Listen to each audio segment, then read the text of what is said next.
Hey all രാവിലെ തന്നെ അമ്പലത്തിൽ പോയാലോ എന്ന് വിചാരിച്ചിട്ടാണ് ഞാൻ കിടപ്പ് കിടന്നത്. പിന്നെ എണീറ്റ് നേരെ അങ്ങോട്ട് നടന്ന് വാതിൽ തുറന്നു. ഞാൻ ദാ അമ്പലത്തിൽ പോകാനായിട്ട് അങ്ങോട്ട് റെഡിയായി. അല്ലേ എന്തപ്പത്. അപ്പോൾ ഞാൻ വേഗം പോകാൻ തന്നെ വിചാരിച്ചു. ഫുഡൊക്കെ ഞാൻ മുന്നേ കഴിച്ചത് എനിക്ക് കാണിക്കാൻ പറ്റിയില്ല. പിന്നെ ഞാൻ ഇറങ്ങിയപ്പോഴാണ് അവിടുത്തെ വെള്ളം എടുത്തില്ലല്ലോ എന്ന്. അതും ഈ ചൂടത്ത് വെള്ളം എടുക്കാണ്ട് പോയുള്ള അവസ്ഥ.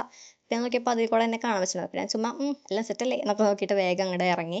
ഇറങ്ങിയപ്പോഴാണ് ഞാൻ കണ്ടത് അവിടെ കുറേ പൂച്ചകളുണ്ട്. പട്ടിക്കുട്ടികൾ മാത്രമല്ല, കുറേ പൂച്ചക്കുട്ടികളുണ്ട് കേട്ടോ അവിടെ.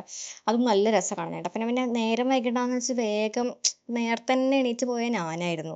തിരിച്ച് ഹോസ്റ്റലിലേക്ക് തിരിച്ച് ഓടേണ്ടി വന്നു എനിക്ക്. കാരണം ഞാൻ ബുക്ക് എടുക്കാൻ മറന്നുപോയി. ഗയ്സ്, ഞാൻ പുറത്ത് വെച്ചത് അത് എടുക്കാൻ മറന്നുപോയി. നേരം വൈകിട്ടാന്ന് വെച്ചാൽ നേരത്തെ ഇറങ്ങിയ ഞാനാണ്. അപ്പം നേരം വൈകി. പിന്നെ ഇറങ്ങിക്കഴിഞ്ഞാൽ ഫസ്റ്റ് തന്നെ ഞാൻ ചെയ്യുന്ന കാര്യമാണ് ഹെഡ്സെറ്റ് എടുത്ത് ചെവിക്കുന്നത്. അത് പാട്ട് കേട്ടില്ലെങ്കിൽ എന്തോ പോലെയാണ്.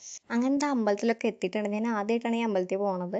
അവിടെ പോയപ്പോൾ നല്ല രസമുണ്ടായിരുന്നു കേട്ടോ. അവിടെ പുറത്തൊക്കെ നിൽക്കാനൊക്കെ നല്ല രസമുണ്ടായിരുന്നു. അങ്ങനെ വേഗം തൊഴുതൊക്കെ ഇറങ്ങി. നമുക്ക് കുറച്ചൊന്ന് ലേറ്റ് ആയപ്പോൾ പിന്നെ ഞാൻ വേഗം അങ്ങോട്ട് ക്ലാസ്സിലാണ് പോയി. അപ്പോൾ അത്രയേ ഉള്ളൂ. ബൈ.